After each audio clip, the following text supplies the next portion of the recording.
코로나 바이러스 이후 한국 교회가 어떻게 변화할 것인지에 대한 연구들과 말씀들이 이제 서서히 부각되기 시작하는 것 같습니다. 제일 먼저 기윤실이라고 불리우는 기독교 윤리 실천 운동에서 포스트 코로나 19 시대의 교회라는 제목으로 부제는 위협과 기회라는 부제를 가지고 포럼을 연 적이 있습니다. 거기에 내용을 이제 좀 쭉 정리를 해보면 어떤 내용들이 나오는가 하면, 우리가 예배를 온라인으로 드리면서 이 대면 예배를 드리기가 어려웠는데, 이 예배 모임, 성도의 모임이라고 하는 교회의 본래성은 계속 지속될 거다, 이렇게 예측을 하고 있고요. 또 방역당국과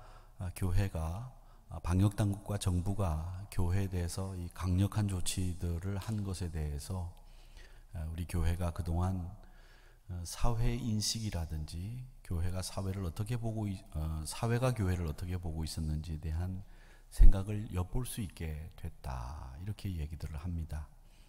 또 중요한 것은 이 교회가 앞으로 어떻게 변화해야 되느냐라고 하는 문제를 얘기했을 때, 교회가 doing의 교회가 되는 것보다는 being의 교회가 되어야 된다, 이런 얘기를 했습니다. 즉, 이 doing의 교회는 세상을 향해서 교회가 뭔가를 해 주어야만 되는 교회, 그 doing의 교회라고 하는 거죠. 뭔가를 해야 되는 그런 교회가 되기보다는 이제 교회는 being의 교회, 즉 존재 자체만으로도 교회가 세상이 기쁨이 되고 위로가 되는 교회가 되어야 된다. 그러면서 우리 사회가 이제 어느 정도 한 단계 올라와 있는 사회이고, 또 먹지 못하는 사회가 아니라 먹는 문제, 의식주 문제는 해결이 됐기 때문에 교회 존재가 세상을 향해서 이제 어떻게 서 있어야 되느냐라고 했을 때는 좀 너그럽게 포용하는 모습으로 세상에 복음의 기쁨을 주는 교회로 서 있어야 된다. 저는 그렇게 이 비잉의 교회라는 말을 이해했습니다.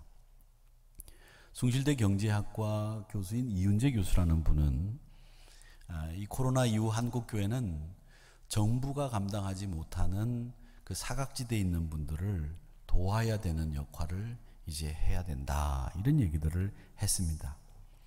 그런가 하면 이 코로나 이후로 우리가 온라인 예배를 드리면서 예배가 성경적인 예배를 어떻게 하면 드릴까 고민하는 신자들이 많아졌고, 삶 속의 예배를 어떻게 드려야 될까라는 생각을 하는 성도들이 많아졌다. 그래서 이제 한국교회가 예배를 성경적인 예배, 또 삶 속에서 실천하는 예배, 이걸 강력하게 드라이브를 걸어서 그 예배가 우리 한국교회 신자들의 예배가 되어야 된다, 이렇게 이야기를 하시는 분들도 계셨습니다. 이런 내용들을 보면서 저는 오늘 이 두 가지 질문이라고 하는 제목으로 설교를 하면서 코로나 이후에 우리 한우리교회, 아무래도 제가 한우리교회 담임 목사이니까 이 교회를 어떻게 할 것인가라는 묵상을 해보았습니다. 한국교회는 어떻게 갈 것이고 한우리교회는 어떻게 갈 것이냐라는 문제, 그 미래에 대해서 생각을 했습니다. 아직 끝나지는 않았지만 이 코로나 바이러스 이후에 우리가 생각해 봐야 될 것은, 우리가 지금까지 가지고 있었던 거, 우리가 누리고 있었던 거, 여기에 대해서 한번 생각을 해볼 필요가 있겠다. 코로나로 인해서 우리가 많은 것을 지금 잃었습니다. 그래서 상실의 시대라고 부르죠. 전 세계가 잃어버린 것이 굉장히 많이 생겼는데, 제가 오늘 통계를 보니까 미국에서만 10만 명이 죽었고요. 전 세계적으로 코로나로 인해서 죽은 분들이 한 36만 명, 37만 명에 육박하고 있습니다. 37만 명 정도. 강남구 인구가 한 54만 정도 됩니다. 제가 볼 때 이 강남구 인구 전체가 이 코로나로 인해서 죽지 않을까, 이런 예측을 해볼 정도로 지금 사망자들이 37만 명 정도에 이르는데, 이 겨울이 다가오는 이 남미 쪽에서 파악되지 않은 코로나 바이러스 사망자가 부지기수로 늘어날 거다라는 예측들을 하고 있습니다. 이렇게 많은 사람들이 죽고 또 많은 것을 잃고 있는 이 상황 속에서 우리가 생각할 것은 우리가 지금 잃어버린 거, 상실해버린 거, 이런 것들을 생각해 보자는 겁니다. 우리는 지금 출석하는 교회가 있음에도 불구하고 이 교회를 갈 수 없는 상황이 됐고요. 만날 수 있는 사람들이 있음에도 그 사람들을 만나면 안 되는 이런 상황들이 벌어지지 않았습니까? 또 예를 들자면 제가 지난주 금요일 날 선교사님들 몇 분하고 목사님들하고 식사를 하면서 보니까 이 선교사님들이 그 코로나로 인해서 선교지가 완전히 피폐화돼 가지고 돌아갈 수 없는 상황이 돼버린 선교지가 꽤 많이 있더라고요. 교회를 두고 선교지를 두고 한국에 안식년을 나오셨다가 돌아가셔야 되는데 못 돌아가는 거예요. 비행편이 없어서. 근데 17일경에 비행편이 하나 열렸답니다. 그 비행편이 열려서 예약을 하려고 들어가 보니까 벌써 예약이 다 끝나서 매진이 돼버리고 말았어요. 근데 그 비행편이 뭔가 알아봤더니 미국에서 그 선교지에 있는 미국 국민들을 철수시키기 위해서 특별기를 띄워오는데 들어갈 때 그냥 빈 비행기로 들어가는 것보다는 그 나라로 갈 사람들을 예매해서 비행표를 확보해서 들어갔다가 자기 자국민들을 철수시키는 특별기가 열렸더라고요. 그런데 그렇게 돌아간들 지금 그곳에서도 예배를 드릴 수 없고 그곳 상황이 더 우리 한국 상황보다 열악하기 때문에 선교사님들은 지금 개항해서 선교지로 돌아가기 위해서 지금 대기 중에 있는데 많은 선교사님들이 지금 한국에 와서 대기 중에 있습니다. 교회가 있는데 교회를 갈 수 없고 예배를 드려야 되는데 예배를 드릴 수 없는 상황. 그런데 한편으로 우리 성도님들은 그동안 편안하게 예배를 드리던 것이 얼마나 큰 은혜였고 감사한 일이었는지 우리가 지금 상황에서 보게 되는 거예요.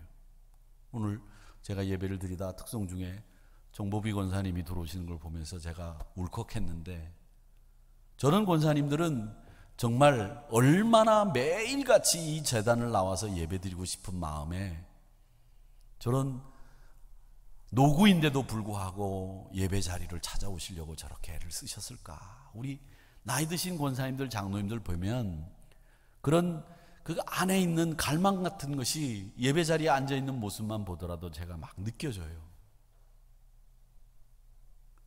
우리가 누리고 있었던 그 많은 것들, 그런 것을 다 잃어버린 이 상태. 교회가 있는데 갈 수 없고 예배를 드려야 되는데 드릴 수 없는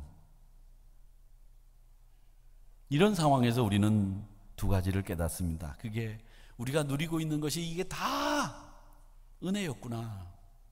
정말 행복한 일이었구나. 그게 행복이었구나.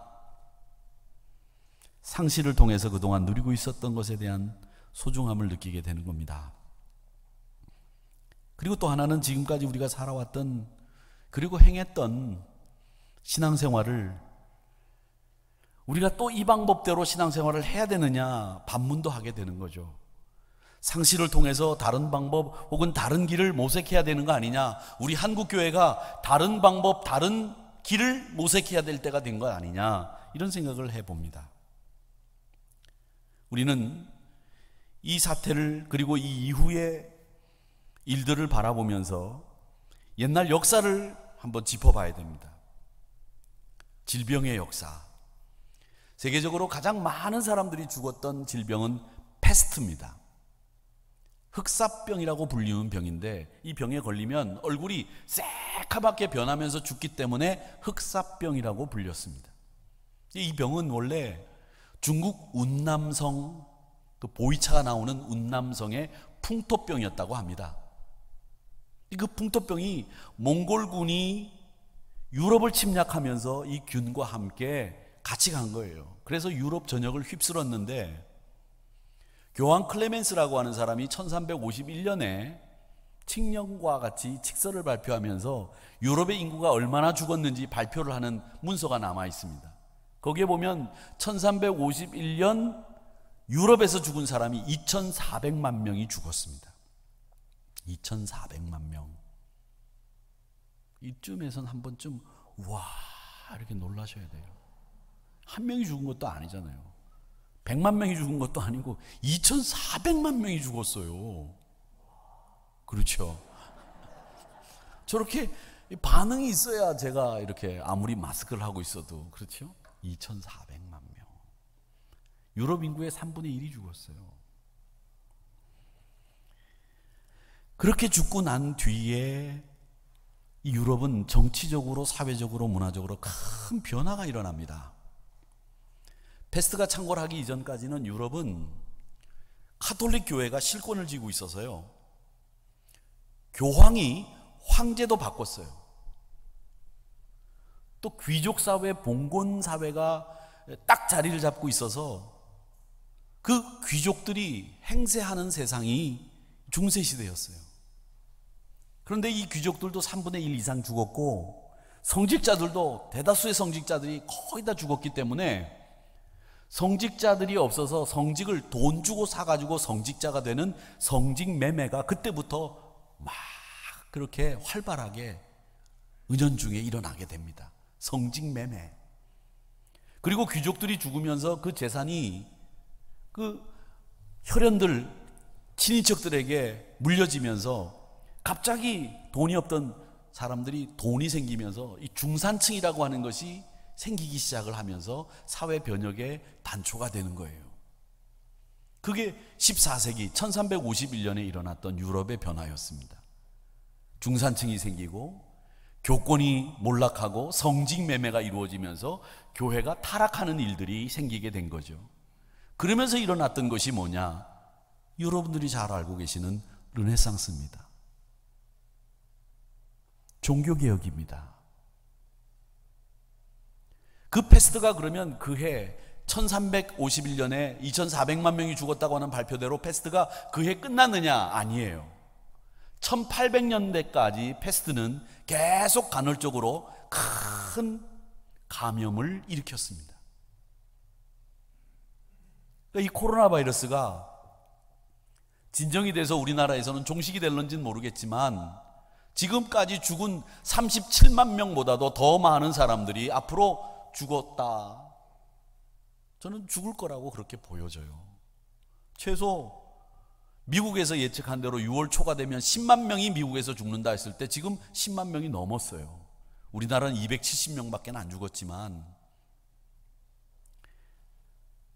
이렇게 해서 종교적인 변화와 사회적인 변화가 일어나기 시작을 했고, 결국은 종교개혁으로 인해서 개혁교회가 신 중심의 생각, 하나님 중심의 생각에서 인간 중심의 생각으로 이 생각의 전환이 일어나게 된 거죠.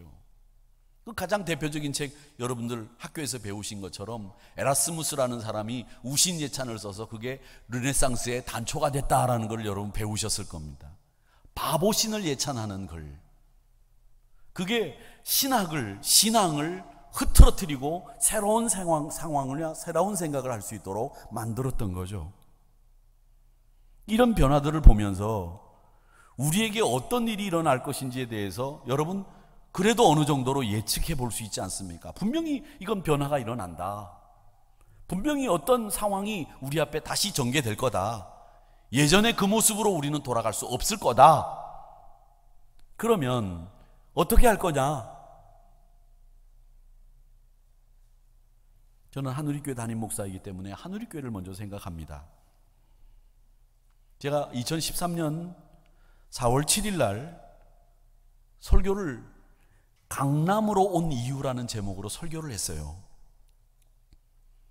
그 설교를 한 이유는 그 2013년 3월 13일 날 제가 한우리교회 출신 목회자들과 만나서 식사를 하다가 한우리교회 출신 목회자 중에 한 분이 저한테 질문을 하나 했어요. 근데 그 질문에 제가 굉장히 적잖이 당황을 했어요. 한우리교회 출신 목회자이기 때문에 그 질문이 저를 더 당황하게 만든 거죠. 만약에 한우리교회 출신 목회자가 아니었다면 그 질문은 그냥 넘어가도 되는 질문일런지는 모르겠습니다만은, 그분은 한우리교회에서 태어나서 자라나고 신앙생활하고 신학교를 가서 목사가 된 분인데, 그분이 저한테 이런 질문을 하는 거예요. 뭐라고 얘기했느냐? 목사님, 한우리교회가 왜 강남으로 왔는지 한우리교회 신자들은 알고 있습니까? 이 질문이었어요. 독립문에서 강남으로 온 이유를 한우리교회 신자들은 알고 있습니까? 저는 지금까지 부임해서 한우리교회가 독립문에서 강남으로 이전해온 것에 대해서 경제적인 이유, 나라의 정책적인 이유, 강남 개발로 인해서 강남으로 와야 되겠다고 하는 여러 가지 생각들을 말씀하시는 것을 들었지만, 어떤 외형적인 이유에 대해서는 제가 충분히 설명을 들었다고 생각했지만, 다른 교회들도 강남으로 오면서 어떤 정리를 했는지 모르지만 영적으로, 신앙적으로 심각하게 진지하게 한우리교회가 독립문에서 강남으로 왔던 이유가, 그 이유가 뭐냐? 교회가 낡았기 때문에 교회를 새로 지어야 되는데 이왕이면 개발붐이 일고 있는 강남에 짓자, 그래서 온 건지, 아니면 영적으로 어떤 우리의 니즈가, 갈망이 있어서 우리가 이렇게 하면 안 되겠다라고 하는 신앙적인 갈망 때문에 우리가 여기 왔는지, 이런 것들을 정리하고 우리 신앙 방향을 설정해야 될 때가 왔기 때문에, 그때 2013년에 제가 그 목사님의 질문을 듣고 그 설교를 했습니다. 그때 설교 원고를 제가 보니까 이렇게 설교를 해놨더라고요. 저와 달리 강남 이전 당시, 그러니까 1983년 한우리교회가 도곡동에 자리 잡고 교회를 지으면서, 그리고 세단장을 하면서 우여곡절과 갖은 어려움을 겪은 이전 1세대 분들이 아직도 영적인 멘토로, 기도의 어머니로, 든든한 후원자로 계시고, 우리 교회 부흥을 위해 이곳에서 목회 사역을 열심히 감당하셨던 원로 목사님이 계시기에 우리는 별 어려움 없이 한우리교회가 강남으로 온 영적인, 신앙적인 부분을 정리할 수 있으리라 봅니다. 이렇게 설교를 했더라고요. 제가 보니까 원고에. 왜 우리가 강남으로 왔는지 영적인 부분에서, 신앙적인 부분에서 정리를 해야만 합니다. 지금까지 우리가 이야기해왔던, 강남으로 왔던 이야기, 그 이야기보다 더 영적으로, 신앙적으로 정리하지 않으면 안 됩니다. 이런 이야기에 설교 말씀을 드렸습니다. 그리고 7년이 지났습니다. 한우리교회는 이 교회 이름을 독립문교회에서 한우리교회로 바꿨는데, 이 독립문이라고 하는 이름에 대해서 아직도 잊지 않고 그 독특함과 그 연모라고 하는 호감을 갖는 이 정서가 남아있고요. 또 고 이명재 목사님의 영성, 우리 원로 목사님이신 백장은 목사님의 온화함으로 감당하신 실천적인 신앙의 가르침, 또 강남에 위치한 교회답게 부흥해야 되고 성장해야 된다고 하는 중압감, 독립문교회 시절의 위상, 이런 것들을 우리 한우리교회 성도님들이 가슴속에 열망으로 갖고 있다는 것은 제가 알고 있습니다. 또 저는 개인적으로 그런 생각해요. 이 강남에는 정말 한국에서 내노라고 하는 기라성 같은 목사들이 참 많이 있습니다. 개인적으로 만나보면 아주 훌륭해요. 그런 분들에 비하면 저는 무명입니다. 요즘은 교회도 목사의 유명도에 따라서 교회를 옮기고 그 교회가 좋은 것처럼 보이는 이런 시대에 살고 있기 때문에, 저 개인적인 생각은 나를 유명인사로 만들어야 되지 않겠느냐, 또 그런 권유를 하는 분들도 있습니다. 목사님의 이름을 유명하게 만들어야 되는, 그것이 필요합니다 라고 하는 조언을 하신 분들도 있었습니다. 근데 그게 제 마음대로 유명해진다고 해서 제가 짓게 유명해질 수가 있겠습니까마는, 그거보다도 더 중요한 것은 제가 그 당시 설교를 하면서 영적으로, 신앙적으로 우리 교회가 강남으로 온 이유에 대해서 정리할 시간을 가져야 된다고 말씀을 드렸는데, 그 이후로 우리 교회는 100주년 행사에 매몰되었다고 할까요? 아니면 그 100주년 행사에 전력을 기울이면서 그 타이밍을 놓쳤고요. 그 행사가 끝나고 난 뒤에 뜻하지 않은 내홍을 겪으면서 상처들을 입고 뭐 여러 가지 일들로 인해서 그 타이밍을 놓쳐버렸어요. 사실은 우리가 해야 될 일들을 그런 일들 때문에 놓쳐버리고 잃어버리고 지금 여기까지 왔는데 코로나 바이러스가 뻥 터진 거예요. 그런데 지금 여기서 우리가 지금 이거 병에 걸리지 않으려고 지금 급급하면서 시간을 보내면서 이렇게 흘려보내야 될 거냐? 아니면 내가 이런 위기 앞에서 한국교회가, 하누리교회가 어떤 방향으로 나가야 될 것이냐, 이런 부분에 대해서 지금 고민하지 않으면 안 되는 그런 타이밍에 왔다는 거예요. 내가 왜 여기 있어야 되는지 정리하지 못한 채 여기 와 앉아 계시면 안 된다는 거예요. 내가 왜 여기 있어야 되고 우리가 왜 여기서 앞으로 어떻게 달려나가야 될 것인지 여기에 대해서 우리가 생각을 해보고 정리를 해야 되지 않겠습니까? 저는 하늘교회에 필요한 이 목회적인 망침을, 큰 타이틀로 프레임을 좋은 교회를 넘어서 나누는 교회라고 정했습니다. 다양한 목회적인 스펙트럼과 스타일을 경험한 우리 성도님들에게 앞으로 하누리교회가 지향해야 될 교회의 참된 모습은 좋은 교회, 그 교회를 뛰어넘어서 사랑을, 소망을, 그리고 비전을 그렇게 여러분들 많은 사람들에게 나누는 이런 교회가 되어야 된다고 생각을 하고, 그 좋은 교회를 넘어 나누는 교회라고 하는 실천적인 방향을 우리 하누리교회가 계속 지향해야 되겠다, 이렇게 정했습니다. 그런데 저는 오늘 이 코로나로 인해서 어려움을 겪고 있는 여러분들과 함께 고민하고 싶은 질문, 그건 제가 받은 질문이기도 하지만 여러분들도 해결해야 되는 질문이 있습니다. 그 질문이 뭐냐? 그게 교회가 왜 존재하고 있느냐라고 하는 질문에 여러분들이 스스로 답하셔야 됩니다. 왜 하누리교회가 강남으로 왔느냐? 여기에 대해서 여러분들이 이제 스스로 답하셔야 될 때가 왔어요. 단지 우리 믿음의 선배들이 땀 흘리고 수고하고 헌신하셔서 그분들이 이곳으로 오게 하셨지만, 이제 우리가 여기서 그분들이 어떤 생각을 가지고 오셨는지도 가늠해보고, 또 영적으로 내가 여기 있는 이유가 뭔지 신앙적으로 정리를 하고 한 단계 더 업그레이드 할 수 있는 이런 모습들을 우리에게 가져야 될 때가 왔다는 거예요. 여러분 한번 생각해 보세요. 더 나은 환경에서 목회하고 더 나은 환경에서 신앙생활을 하고 싶어서 강남에 오셨습니까? 물론 그것도 이유는 되겠죠.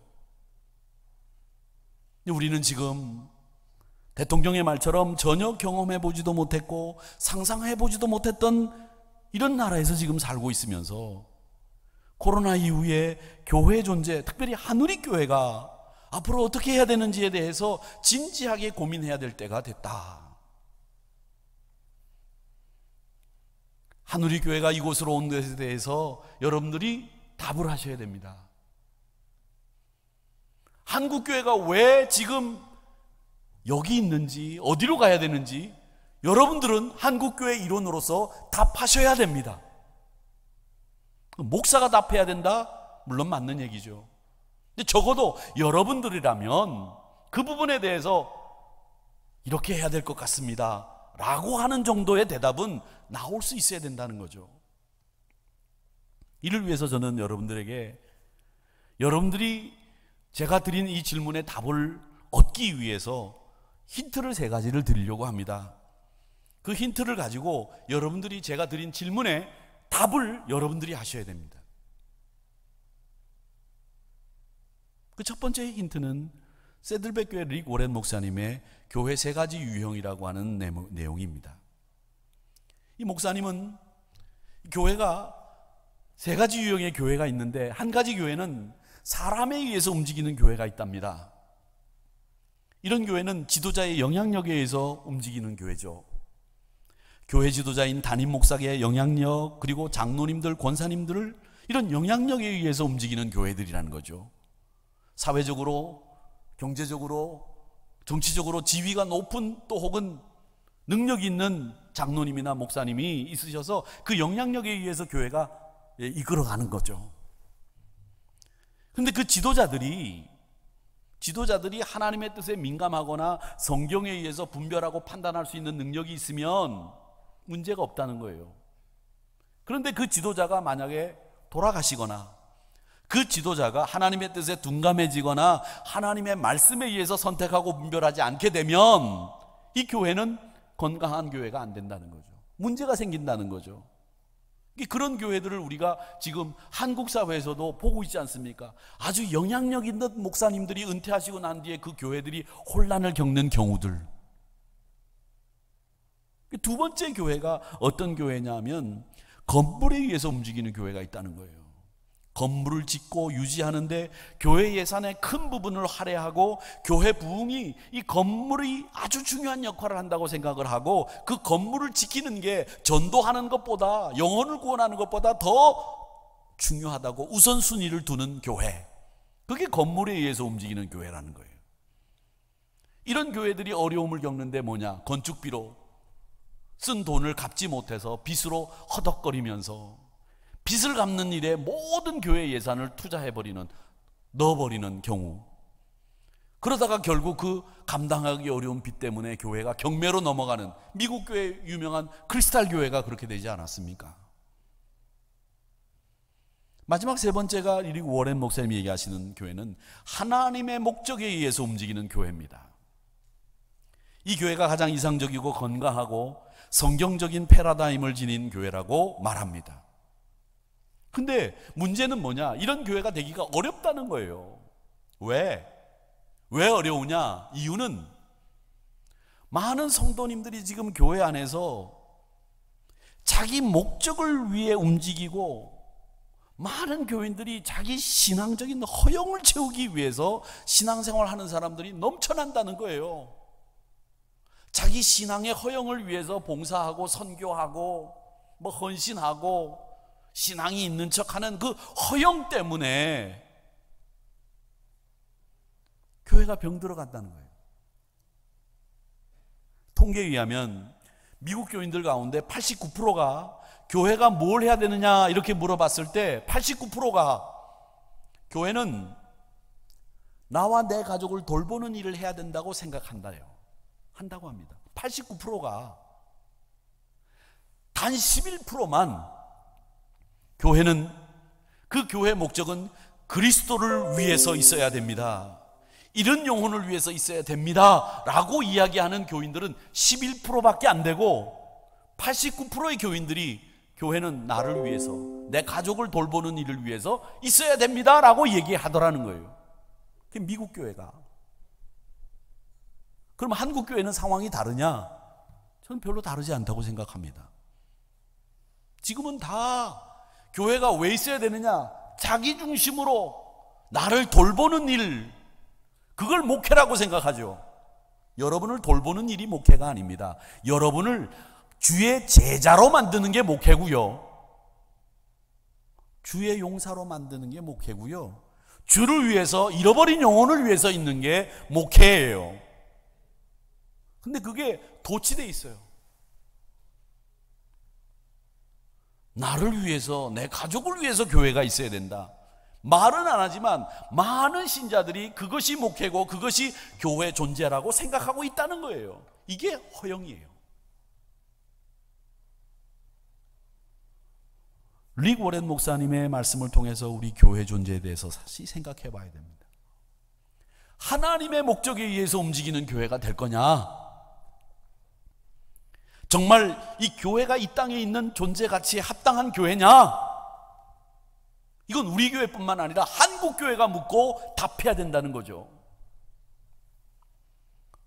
두 번째 힌트는 독일의 신학자인 한스 퀼의 얘기입니다. 이 한스 퀼은 교회를 카리스마 공동체라고 이야기했습니다. 카리스마라고 하는 말은 어떤 한 분의 약간은 독선적이고 강한 신념을 가진 행동을 카리스마 있다 이렇게 표현을 하시는데, 이 카리스마라고 하는 말은 은혜라는 말입니다.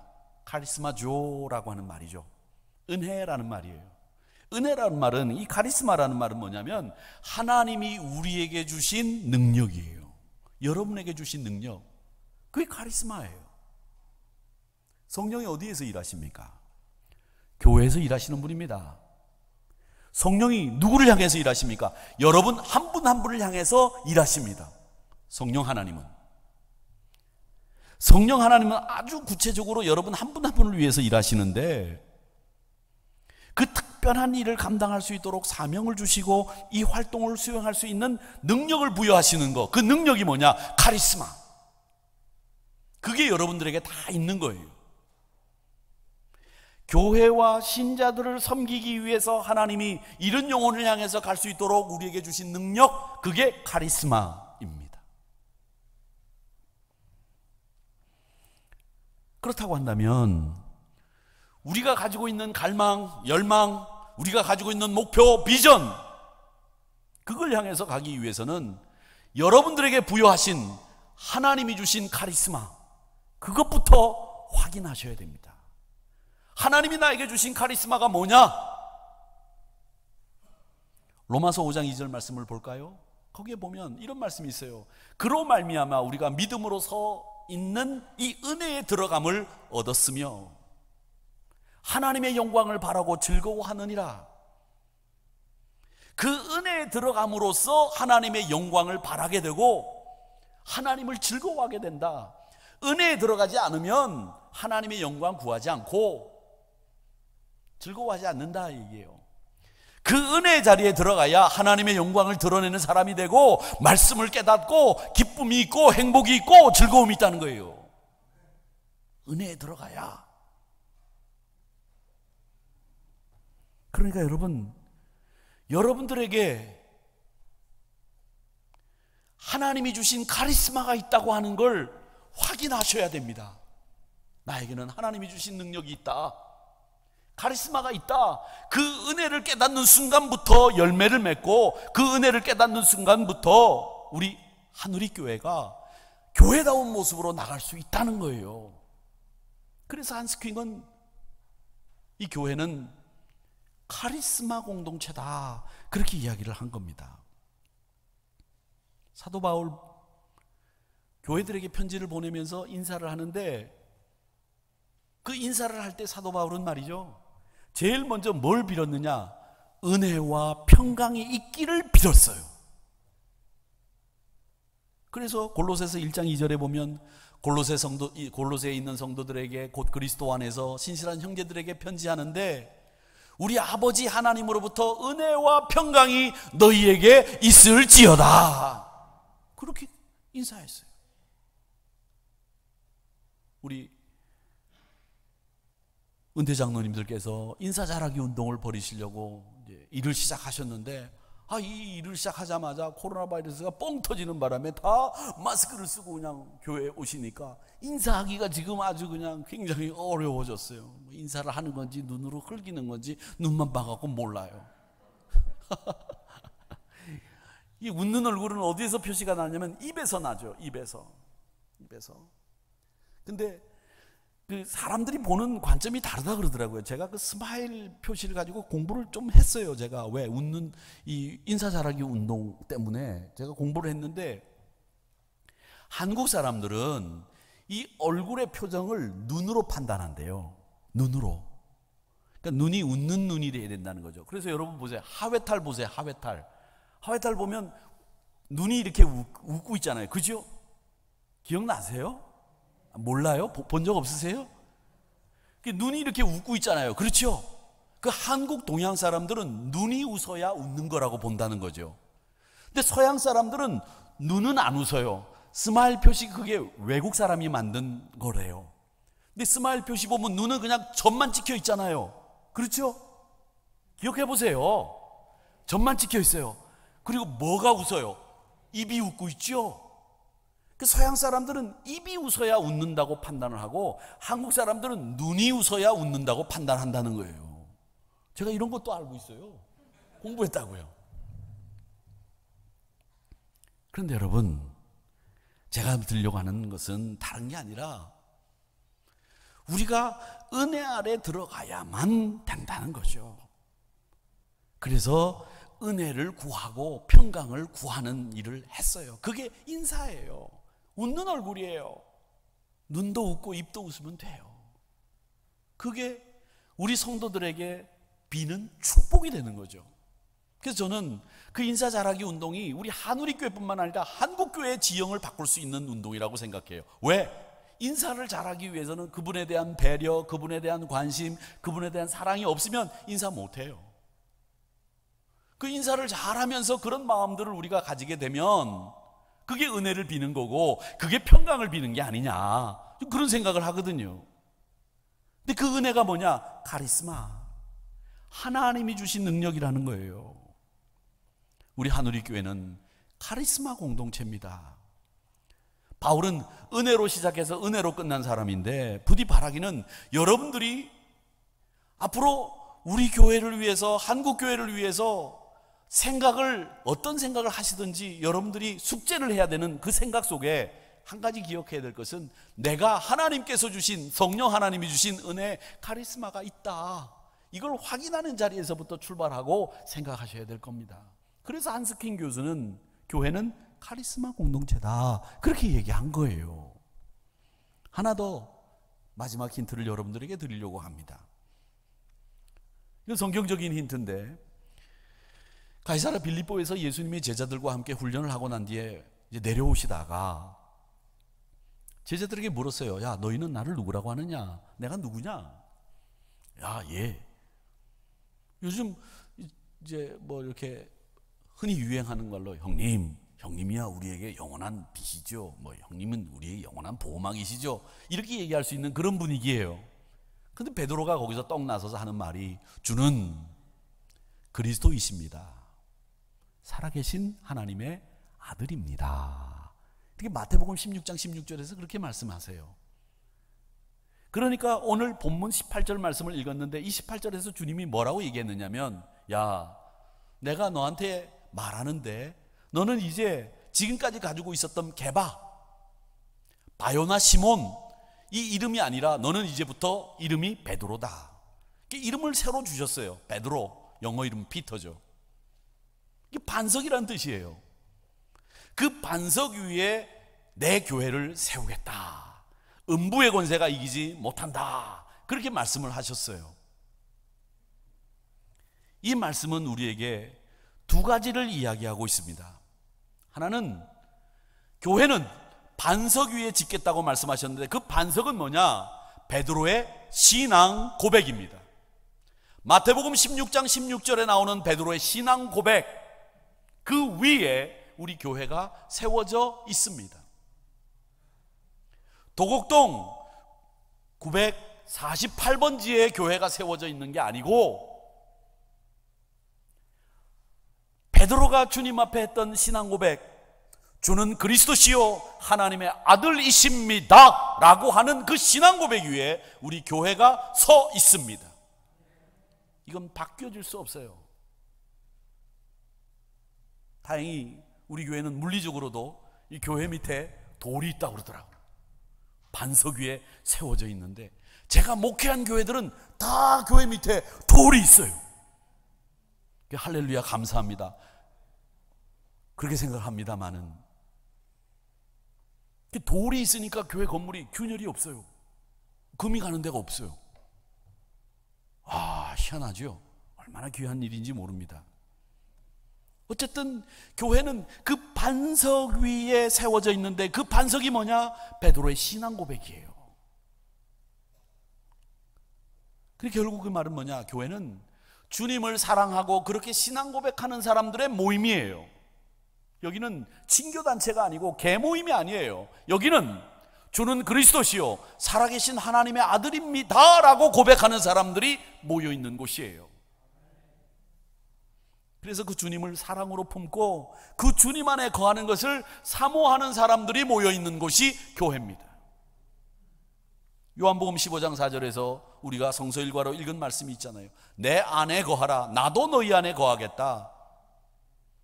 가지가 포도나무에 붙어 있지 않으면 열매를 스스로 맺을 수 없는 것 같이 너희도 내 안에 있지 않으면 너희들 열매 못 맺어. 그 말씀하신 거예요. 교회는 주 안에, 그리스도 안에 머물러 있어야 됩니다. 여러분들에게 질문을 두 가지 드렸습니다.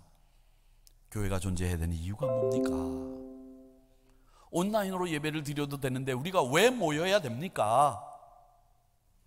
그 질문에 대해서, 교회가 존재하는 이유에 대한 그 질문에 대해 여러분 답하셔야 됩니다. 그건 여러분의 숙제입니다. 또 하나, 한우리교회가 강남으로 온 이유에 대해서 정리하셔야 됩니다. 제가 여러분들에게 정리해서 답을 드릴 수도 있지만 그건 여러분들이 정리를 하셔야 돼요. 그 정리하기 위해서 제가 오늘 세 가지 이야기를 말씀드린 겁니다. 하나님의 목적으로 움직이는 교회가 되어야 된다. 릭 워렌 목사님이 그렇게 얘기했다. 한스퀸 교수는 이 교회라고 하는 곳이 카리스마 공동체다 이렇게 말했다. 성경 마태복음 16장에서는 예수님이 베드로를 향해서 신앙 고백, 주는 그리스도시요 살아계신 하나님의 아들입니다라고 하는 그 신앙 고백 위에 교회가 서 있다. 그렇게 말씀을 드리면서 우리가 주 안에 거해야만 됩니다. 이 말씀을 드리면서 여러분들의 생각을 돕기 위해서 세 가지 힌트를 드렸습니다. 이제 여러분들이 여기에 대한 답을 이제 만드셔야 됩니다. 누가 그 답이 뭐냐고 묻지 않을 수도 있겠습니다만은, 여러분이 앞으로 한우리교회와 한국교회를 위해서 기도하신다고 한다면 여기에 대한 답 정도는 가지고 계셔야 되고, 여기에 대한 답을 가지고 여러분들이 신앙생활 할 때에 앞으로 어떤 비전이나 어떤 여러분들이 가지고 있는 목적도 달성할 수 있는 힘을 부여받을 수 있으실 거고, 또 하나는 어떤 위기가 찾아온다고 할지라도 그 위기를 당연히 능히 극복할 수 있는 여력이 여러분들에게 생길 줄로 믿습니다. 그러기에 이 말씀을 한 가지로 정리하면 Now here입니다. Why now here? 왜 우리가 지금 여기, 그리고 지금 있느냐? 여기에 대해서 우리가 답을 하고, 그 답을 가지고 앞으로 위기 앞에 선 한국교회를 위해서 기도하고 우리의 방향을 설정하고 나가야 된다.